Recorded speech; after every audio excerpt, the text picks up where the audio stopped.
সিডিএর পক্ষ থেকে ওনাকেও ধন্যবাদ দেই, হেনাবেনকে ধন্যবাদ দেই, আর নিন্দাটা সব সিডিএ গ্রহণ করে নিলাম। মানুষ অপারেশন করার সময় কিছু রক্তপাত হয়, অপারেশন করার সময় এরকম কাজের ক্ষেত্রে গিয়ে এটা কিন্তু কাজের জন্যই হয়েছে মানুষের কষ্টটা। তবে এটা আমি একটু আগে বলতেছিলাম, আমরা বলি না যে এই যে জনগণের যে কষ্টটা হয়েছে, আমরা আসলে আন্তরিকভাবে দুঃখিত এই কষ্টটার জন্য। আগামী 5-7 দিনের মধ্যেই যে সেনাবাহিনী কাজ করছে, তারা যেখানে যেখানে মানে প্রয়োজনে কাজের প্রয়োজন যেটা ব্লকেট ছিল, তারা সেখান থেকে উইথড্র করে আসতেছেন। এটা একটু সময় লাগবে, 4-5 দিন সময় লাগবে।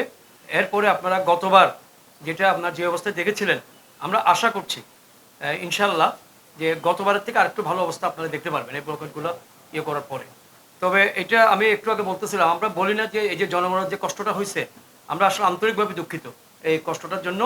এটা কিন্তু আমরা ওরকমভাবে চিন্তা করি না এতটুকু কষ্ট হবে, কারণ আমাদের যেটা একটু ডিজাইন কিছু প্যারামিটার ছিল যে আপনার 380 মিলিমিটার পর্যন্ত বৃষ্টি যদি 24 ঘন্টায় এরকম 24 ঘন্টায় হয়, তাহলে সেটা মানে আমাদের সমস্ত কাজ শেষ হলে সেটা আমাদের 21টা কাল সব কিছু শেষ হলে সেটা আমরা হ্যান্ডেল করতে পারবো।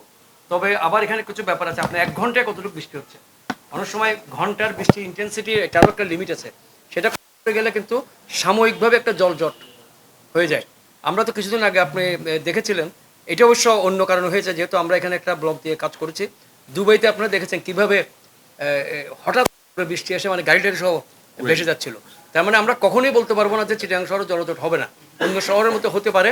তবে আমরা একটা সহনীয় অবস্থায় ইনশাল্লাহ চলে আসবো। আগে যেরকম ছিলেন না, গতবার 50% ইনশাল্লাহ উন্নতি হয়েছে।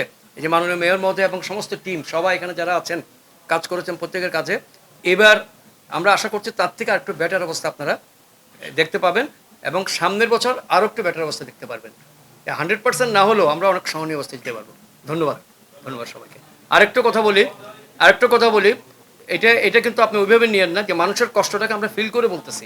আপনি যখন কোনো পরিবর্তন চাইবেন, আমি একটু আগে ওনাদেরকে বললাম যে মানুষ অপারেশন করার সময় কিছু রক্তপাত হয়, অপারেশন করার সময় এরকম কাজের ক্ষেত্রে গিয়ে এটা কিন্তু কাজের জন্যই হয়েছে মানুষের কষ্টটা, এবং আমরা দুঃখ প্রকাশ করতেছি, কিন্তু কাজের জন্যই হয়েছে। যে আমরা চেয়েছিলাম যে 15 তারিখ পর্যন্ত কাজ করে আরও একটু কাজটা এগিয়ে নিয়ে যেতে পারি।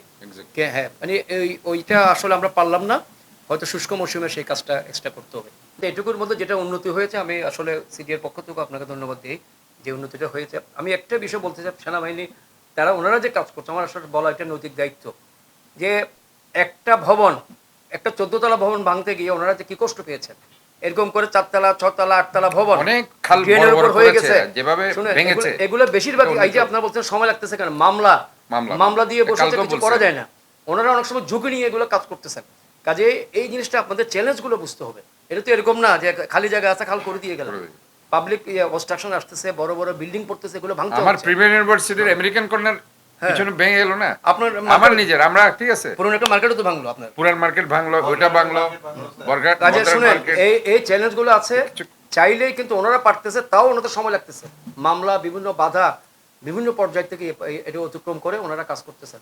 তো আমি সিডিএর পক্ষ থেকে ওনাকেও ধন্যবাদ দেই, হেনাবেনকে ধন্যবাদ দেই, আর নিন্দাটা সব সিডিএ গ্রহণ করে নিলাম।